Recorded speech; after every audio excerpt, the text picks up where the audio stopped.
Hello guys, this is Ashley and welcome back to my YouTube channel. I am here in our master bathroom because we have a new addition to our little family. We have little Newt. Hi Newt. What you doing, buddy? Come here. Little Newt is our newest addition to our little cat family. He's almost 10 weeks old now. There's a long history with little Newt that I kind of wanted to tell you guys about today. Hi, baby. No. Oh. And after you kind of hear about little Newt's story, you'll realize why it's so special that he just lets me pet him. He's so cute. But I wanted to show you little Newt and talk about him a little bit. And I'm thinking about in the future doing kind of a new kitten advice video. I'm not a veterinarian and I'm not like a rescue organizer or anything. I don't have any kind of stakes in the rescuing business, but I do take in cats and I do try to give them really good homes. And so I kind of had some advice and some things about new kittens, like whether they're really sociable kittens or if they are afraid of human kittens like little Newt was. I just kind of wanted to share our little journey, but today I'm just going to show you Newt, and he is so stinking cute. He was from a litter of 6. The mama cat kind of just showed up at my mother and father-in-law's house, and she slowly grew a little belly, and then she had her kittens like the Friday before Mother's Day, we think. And then all the kittens kind of grew up. And his name was Garfield. We didn't really know if he was a boy or girl for a while because little Newt, Garfield then, did not like people. He was so scared of people. You can't tell it now, can you? Hi. But when they were little, my father-in-law had tried to get them from out underneath the house to go eat with the mama cat, because the mama cat would kind of leave them. And, it's kind of best to leave them alone until they're, old enough to kind of do their own thing. But anyway, little Newt, who was Garfield then, got really scared and hissed and ran and hid. So that wasn't a very good first introduction to humans. After that point, little Garfield at the time and his little siblings figured out they could get underneath the truck. And so that was another traumatic thing where they had to constantly like bang on the hood of the truck or open the hood of the truck, and he was inside and kind of freaked out and hissed and ran and got really scared. So his little experience with humans was not very good. His other siblings were more sociable. There were a couple that really liked humans and really liked people. So those little kittens were adopted really quick, and I was going in between on which cat I wanted. There was this cute little calico. Her name was Stripe, and she looked just like her mama cat. She was a tortoiseshell, just like my older cat Roxy is. And I kind of wanted her because she was so cute. She was a runt. But then I had like a mental breakdown one day, and it was like midnight, and I cried and cried, and I said, if anybody takes Garfield, I will go to their house and hunt them down and take Garfield back. So I don't know. I just felt a really strong connection to little Garfield, who's now Newt, and I knew that I needed him. I knew he was going to be a challenge. He was going to be hard to catch. He wouldn't even come play. He wouldn't come out and eat while we were there. I brought chicken. I brought tuna. All the other kittens would play and eat. He would not. We tried to catch him multiple times. Probably scared him quite a bit.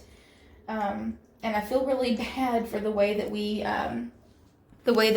caught him. But when I do the advice video, I'll talk about this. But there's like a prime window for kittens to get introduced to humans and to be socialized, and that's usually between about 6 weeks when they're getting ready to be weaned and 12 weeks. And little Newt was he was right at 8 weeks, and I was really worried that if we did not get him and work with him extensively, that he would never like humans. And I like a challenge, and I like the hard to love ones. I like the ones that are just gonna be worth it in the end. I didn't think it was going to be after I got him home, but that's a whole nother story. But anyways, I just knew that I had a connection to this little kitten, and that he needed me, is what I felt. That's kind of selfish. But anyways, we kind of caught him while he was eating. That really scared him. I just kind of got really close and just scooped him up in my arms and held him. He hissed, he scratched me a little bit, and we put him in the carrier, and he just sat in the back, and he didn't cry or anything. He just sat there and was so scared. I felt really bad for a long time. Yeah, didn't I? I felt really bad for a long time. But you can't really tell it now. So we brought him home. We had this room set up. So in my advice video, I'll talk about this too. But it's good with new kittens and probably even new cats, especially if you have other cats in your home. If you have no other cats or pets in your home, it's a little different. But if you have other pets in your home, it's best to isolate kittens. So we have them in this little bedroom here. You're so cute. Or not bedroom, but in our bathroom. We don't use this bathroom very often because we shower in the other bathroom. This one just has a tub. But we kind of set up his little home. So this is like one of my blankets that really smells like me. So I left that in here. I sit on this and play with him. And plus it gives him a soft surface to play on or roll on. We made sure to leave his carrier in here. You may think that it's a bad idea to like let him stay in the carrier, but eventually he'll come out on his own, and that's the whole point. So he did sit in that carrier for many, many days, like 2 or 3 days, I say many, but 2 or 3 days, and would hiss when I get close to him. Eventually he started coming out on his own at night, and then he would hide back here behind the toilet, back there. But we made sure to set up a food and water bowl. We'll talk about that later too. And then I gave him some like toys to kind of stimulate him when we're not in here. He loves them now, but before, like the first like week, he wouldn't even go near the toys. He was so scared. We have a little litter box set up. We did have this giant one right here, but it was too high and he just did not want to get into it. So we got like a lid off of a copy box, because they're really strong and sturdy, and we've got it like under something underneath it that we can wash. We got the litter box set up for him, and then like some more toys in comfy cozy places. And we made sure to like lock up some things, put up some things where he can't reach it. Like he can't get up here yet. But anyways, this is like his little setup, and we brought him home. And like I said, he stayed in the carrier most of the time. He wouldn't even let me get close to him. I would give him pieces of cooked chicken, and he would eat it if I would get out of the way, like if I would take my hands back. Hello, what you doing?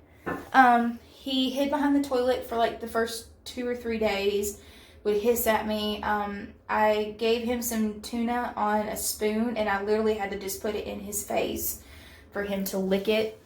And he would lick it off the spoon and eat it, but if I got any closer, he would hiss. So that told me that I really needed to do some research, and a lot of my research showed that kittens who are especially scared of hands and of people, you need to associate yourself with food. That's the best way to gain their trust. So eventually I learned that every time I come in here, I should feed him. I should give him a treat. I should feed him. Don't leave food out unless I'm in here. So he associates me with food. Also, I sat in this corner a lot and cried a lot, just sitting there and just letting him know that I was there. So that's what I did a lot. We're going on almost 2 weeks of having him now, and he is a brave little booger. He is so brave. He loves to get in this window. Yeah, you can get in your window. The hardest thing is that he was an all outdoor cat, and so this whole room was new to him. You know, we were new to him, but also being inside is new to him, and using a litter box is new to him. So the best thing that I could say without going into detail, because I want to do an advice video, is be patient. Be patient. Take your time. Don't push them. So look for that advice video coming up. But this is little Newt, and this is his little setup for now. We're going to try. We've already introduced Max to him. Max is our littlest cat. I knew that they would probably get along very well because she's almost like a kitten herself, even though she's like 3 years old. So she wanted in here, and she was playing with him under the door. Now, I was kind of worried because you have to get your kittens vetted, and I'm a little bit leery, but Max, Rue, and Nimbus are all up to date on their vaccines, so they're protected. After I took Newt to the vet, that's what I was going to tell you. Okay, here's the part where everything just broke. So we had him Friday, got him Friday, and then the next day was 4th of July. So our cats freak out with all the fireworks, and I can't imagine what he felt too. New home, all this noise. Anyway, that was stressful. And then I planned on taking him to the vet on Wednesday to get dewormed and get his shots. And I noticed that Monday night he had a lot of blood in his stool, and that has a lot to do with it. He probably had some kind of worms and stuff, but I was really worried because he wasn't drinking, he wasn't eating, and I couldn't comfort him. He wouldn't let me come to him. He wouldn't let me go to him and hold him and pet him and make him feel better. He just hid in the corner and hissed. So I called the vet Tuesday and said, can I please bring him in? I'm really worried about him. You know, he's semi-feral. I'm really working hard with him. I was so scared that I was going to take him to the vet and they were going to pull him out and he was going to hiss, he was going to claw, he was going to like run to the corner and never come out, and then he was going to be more traumatized. I was so anxious taking him to the vet, but I got him in the carrier pretty easy with some chicken. He was quiet the whole ride. When we got to the vet, guys, when we got to the vet, it's going to make me cry. He's up in that window, by the way. You see that shadow? When we got to the vet, he didn't say a word. I let the vets handle him. That's another thing, is I let the vets handle him because I didn't want him to associate me with anxiety. So I let the vets handle him. They pulled him out. I warned him. I said he won't even let me touch him. So he may hiss, he may claw. But the lady reached in, pulled him out. He just sat so still. He was so scared. He was so scared that he literally froze. His ears weren't back. He didn't hiss. He didn't claw. I mean, he just sat there. He just let them hold him. But the vets that we have are really nice. They pet him the whole time. We talked to him the whole time. But they had to give him a fecal smear to check for worms, and they had to give him his shots, and they had to deworm him after they checked for the worms. But guys, the vets were holding him and petting him, and after the fecal smear, it takes like 10 minutes for it to work. And so they were like, we're going to go run this test, get his shots ready. And he said, do you want to hold him? And I said, he won't let me hold him. There's no way. Guys, I grabbed him and he just clung to me. He clung to me so hard. He looked around a lot, but he clung to me and then he started purring.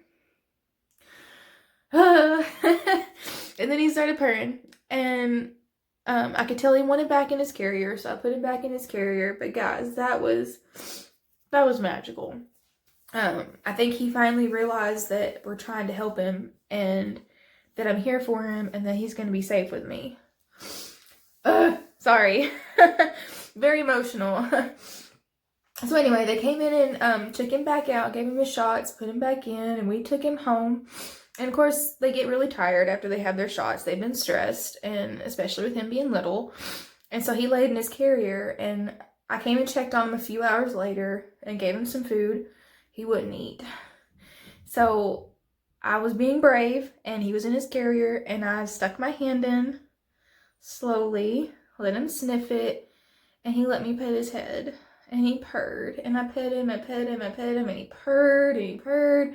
And he laid there, and I put my hand underneath his little head, and he just laid on my head for like a good 15 minutes. So it was worth it. All the, worrying that I was going to traumatize him more, or that he was never going to be social, that he was never going to come to me. It worked out, and I think it has a lot to do with I did my research, I was patient, I was respectful of him and of what he wanted, and I took him to the vet. Those are my 4 big things. And so when I do an advice video, I'll talk more about those 4 big things and what you could possibly do. Like, again, I'm not a vet, I'm not an organization for rescuing people. This is just my experience of what I had with Newt and what I've had with my other cats. So those were the 4 things that I think really helped, and I'll talk about them more later. So now he is very sociable. He's still nervous when we stand up really fast. He's still kind of nervous of new people. Let's see if I can find him. Baby! Hi, baby. Hi. But he loves to play now. He plays by himself. He loves Max. Max comes in here and sits with him sometimes. He tries to play with her and she gets kind of mad. But we're getting there. We're getting there. Yeah. Do you like that sign? Say hi. Say hi. He is so sweet. He is so cute. But this is Newt, and that's kind of the story. And I'll try to update you guys on how he's doing. We haven't put him in any other rooms yet.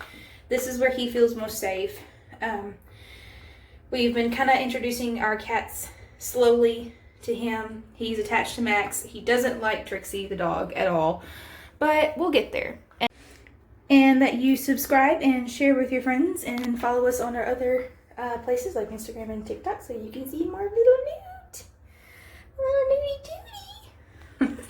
Thank you for hanging in there with me with being emotional. So, bye.